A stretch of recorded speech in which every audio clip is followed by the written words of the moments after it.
You are listening to Salty Believer Unscripted, a conversation on Christian ministry and the Christian life. This is Salty Believer Unscripted. I'm Josiah Walker. I'm Brian Catherman. And on today's episode, I want to talk about transitioning well. This episode's probably not going to come out for a while, but as of this recording today is July 21st. And John MacArthur, as we all know, passed away on July 14th, so just about a week ago. And, he served at Grace Community Church for about 56 years. He started there, I think, in 1969. You've done your research, man. Hey, man, I try to come prepared. It's unscripted, but not unprepared. There you go. So he served there for about 56 years and kind of passed away. And now they're in a season of transition where they're going to have to find a new senior pastor, a new shepherd and that. And so I just thought we could spend some time kind of talking about that and talking about kind of what happened there, what we expect to unfold, and just the importance of transitioning well. I think this is an interesting topic, Josiah, because we've done a podcast like this before when I transitioned, but that was like, a pastor of a small church transitioning. Sure. That's like the stuff that happens on a fairly ongoing basis. It's also interesting to me when you think about how many of the boomers are retiring or passing away, and how many of this next generation are coming up. There's going to be a lot of church transition, but the interesting thing about like MacArthur's or Alistair Begg or John Piper a while back, or we just heard about Mark Dever getting ready to kind of step down in some roles. Wayne Grudem in the seminary is just recently announced, hey, I'm kind of hitting this point. We have these people that are hitting these points, and then we have the necessity to keep those ministries going. And those are big ministries, the ones we just mentioned. And probably maybe the biggest might be John MacArthur, because he has, he's got the church, obviously. Do you have any idea? That's a big church, right?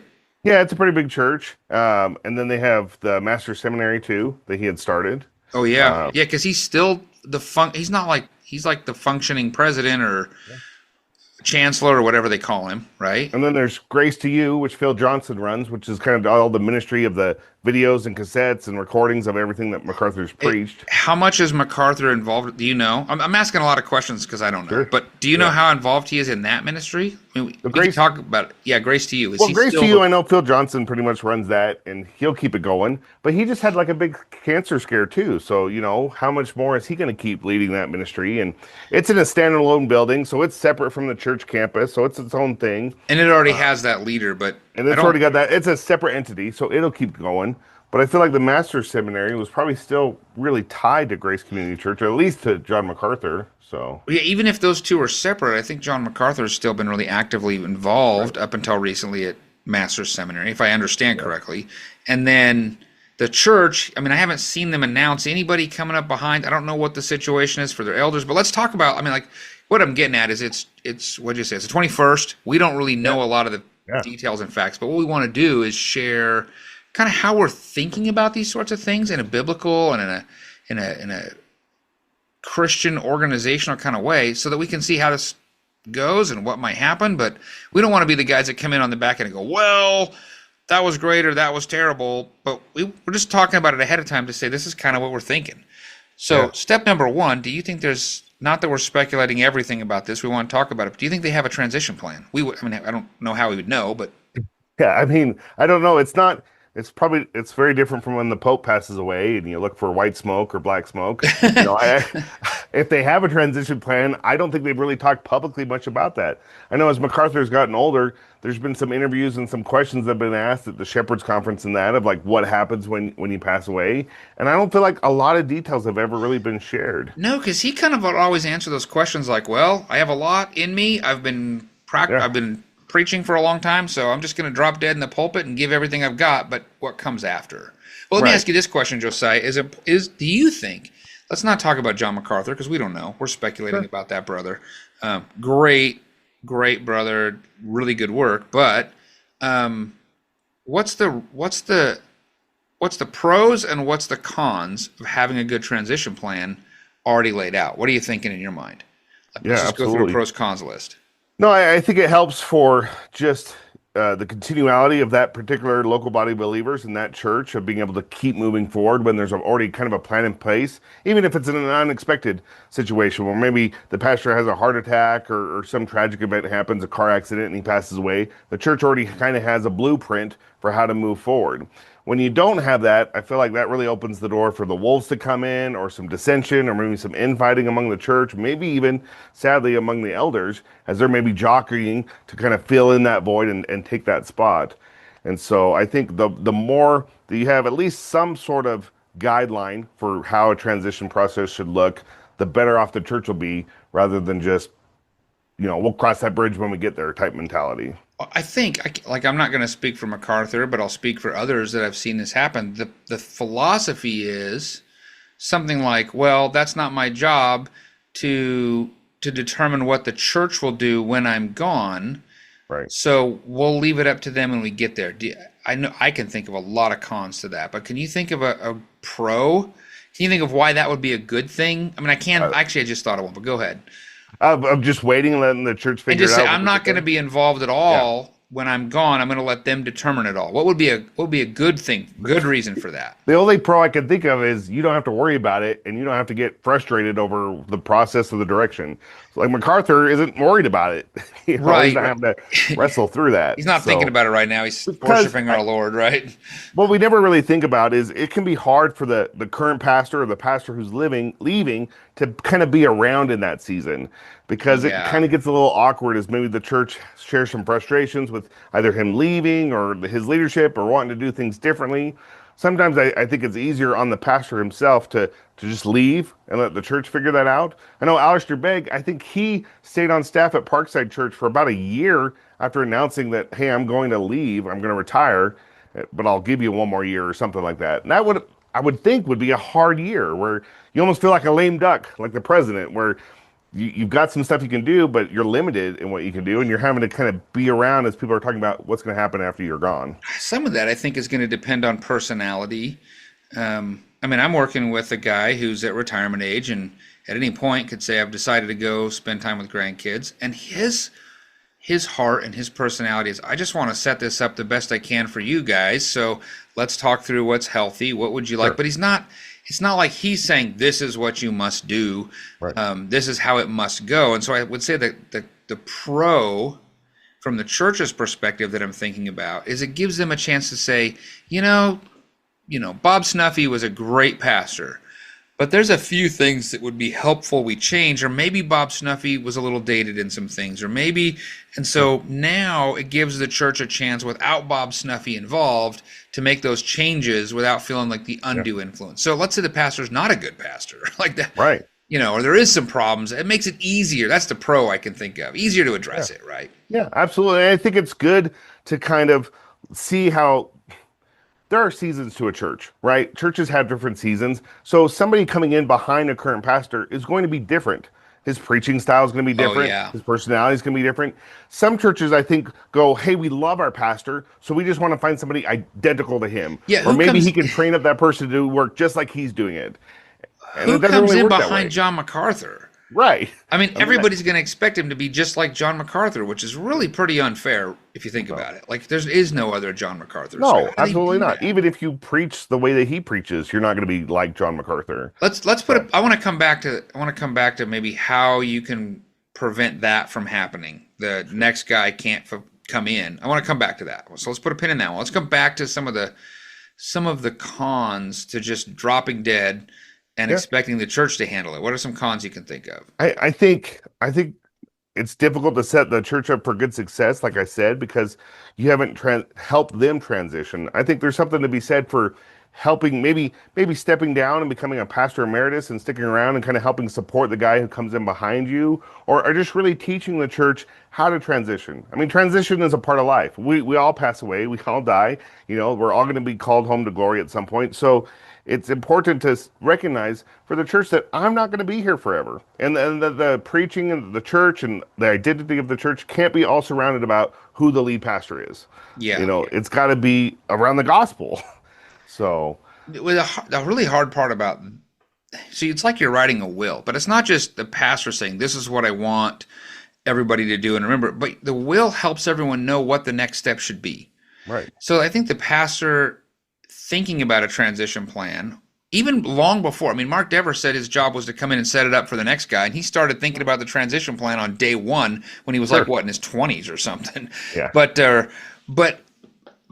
But I think the idea is it helps a church know what to do, because how many people know how transitions work, and pastor search committees, and I mean, like, all those pieces are hard. And then if you have you don't have a good plan for that, you haven't walked through the process for that, then the church is more susceptible to infighting and making some poor choices, not knowing what they're doing. And so the pastor usually has a pretty good idea how these things might go well. Plus, he has the equity and the care to shepherd them well, if he's thinking not about leaving his own big personal legacy, but how do we help the church go down the road and the gospel continue to be shared, and how do we help it for the next 20, 30, 40 years after me, right? So there is a big con when you don't help the church that way, if they have no idea what to do. You've not thought about transition, and now you force it on everybody. I mean, let's put it into a kind of common day, everyday situation. Anyone who has kids, those kids are going to get older. They're going to graduate high school. They should want to move out of your house and transition into adulthood. Yeah. Your job as parents is to help them transition into adulthood. If you don't, they never leave. They're never able to kind of move out and be on their own, or they fail, or they kind of falter as they're trying to wrestle through that. It's something you have to think about, sadly, as soon as you have kids. What am I going to do? How am I going to set them up for success? And what do I do? What do I do if I die early, prematurely, and my kids need some help? That's what a will, and that's what all those things are for, to help you sort that out. So, okay, let's go back to this thing, though. So there's lots of different ways this goes. You and I both have functioned in environments where I think we've tried to communicate it's not about the one guy. Right. And one of the ways we do that where I'm at, I mean, you got a new guy where you're at kind of working through this, but you and I did it when we worked together, was we shared the pulpit. Sure. And so the lead pastor regularly is sitting under the teaching of other preachers who are part of the church. So it's not like the only people that can preach. I mean, the only people I've ever really seen preach in John MacArthur's church are like big name people who probably wouldn't. I mean, I don't think Paul Washer would come to be John MacArthur, the pastor. He's not one of the elders there. He's not a member there. And so they have a plurality of elders, if I understand that church correctly. Are any of those elders going to be the ones that are going to step up into that pulpit for the long haul? Well, if you have a plurality of elders that are thinking in those terms, and they're pastors and they're serving that way, that does help offset this problem. Well, and that is kind of the problem, is they do have a plurality of elders, but I don't know. Obviously, we're on the outside. I don't know if they have a clear defined, this elder is the one who has been doing a lot of the preaching or has been filling in when MacArthur's gone, so he's going to take over. I don't think it's that way. Well, when you transitioned out of the church that I'm serving at, it was pretty clear, like I was already kind of preaching and serving in that role, so it felt pretty automatic that the church would kind of view me to maybe step into that role. Well, and if I got hit by a bus, right? You would have probably stepped into that role you wouldn't have had to go find an interim, probably, because you were already doing the work. Now, that's where the gospel has to be central, because your preaching style is very different from mine. Your background is very different from mine. And Wait, what? You have a doctorate in discipleship and multiplication, and so your preaching style was just very different. You had been a lead pastor for 10 years. I had preached 34 sermons when you had left. So there were some people that were accustomed to your preaching who left the church in that transition, and that's going to happen. Yeah. Like whoever takes over from MacArthur, there's going to be some ebbs and flows in that church. The same probably happened with Piper. John Piper had a big ministry, and he left, and I think kind of just a no-name guy or a guy from the church kind of took over the church, and you really don't hear about that church. I think they had picked that guy. I don't know, that the listeners are going to start emailing us at SaltyBeliever@gmail.com. But I think he came in, they brought that guy in, and Piper worked with him for a bit, with the idea that this is a very realistic reality. I mean, in all honesty, I'm here in a small town. I'm in a very small town in the middle of nowhere, and it would be pretty hard for this church to get people to come here generally. And so I think Kevin's, the guy I work with, his big win was he found somebody that he could work with. If it's me, now they don't have to hire me. Sure. The church is going to get to choose, but I think it would be helpful if they transitioned. And honestly, even if they chose not to hire me, I would help through the transition to keep the church in a healthy way. I might not stick around. I believe I'm called to be a lead pastor again, but there is a real sense of healthy transition keeps the church going well. This church has been here since 1889. I mean, it's obviously outlived a lot of lead pastors. And that's what I think we forget about is oftentimes we're blips on the radar. MacArthur, when he went to Grace Community Church, it wasn't the powerhouse that it is now. I'm pretty sure there were chicken coops on the property. Oh, yeah. And he even wasn't the preacher he is now. And the same with Piper. I think the guy that took over from Piper might have actually had a sin stumble, and I think they're on a different guy from now.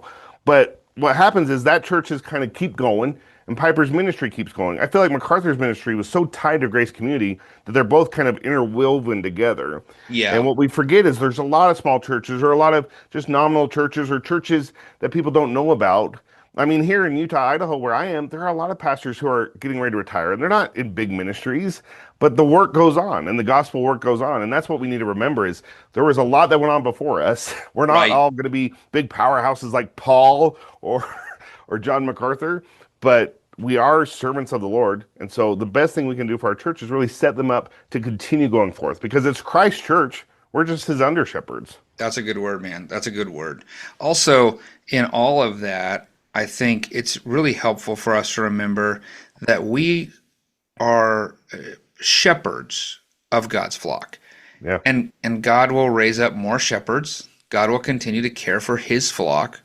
And that's how he works. He's sovereign in all of that. Just a really quick word, though, to all those young men who are like, wait a minute, there's a whole bunch of churches out there. Like, you're thinking of the one big superstar church. Oh, if only. There is a lot of churches out there that are going to need a new young pastor. And if you think about all the stories, you think Mark Dever, you think John Piper, you think John MacArthur, they all came in as young men, and they were nobodies. Yeah. And they came to churches that didn't have these huge, national ministries, and they just faithfully plodded along and did their part in the church that Jesus built up. Well, who knows? We're going to have to see what's going to happen with this whole thing, right? Like, by the time this comes out, we could be dead wrong. They might have had the most perfect, amazing transition plan, and everything was awesome.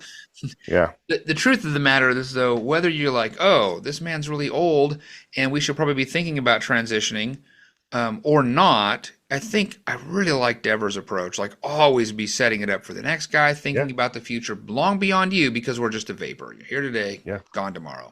I mean, Metropolitan was going long before him, and God willing, the gospel will continue forward after all of us. It reminds me of 1 Corinthians 3. I want to leave you with this verse. 1 Corinthians 3:6. Paul says, I planted, Apollos watered, but God gave the growth. Until next time. Thanks for listening. Salty Believer Unscripted is a production of SaltyBeliever.com. Visit the website to find more resources like the podcast you've just listened to.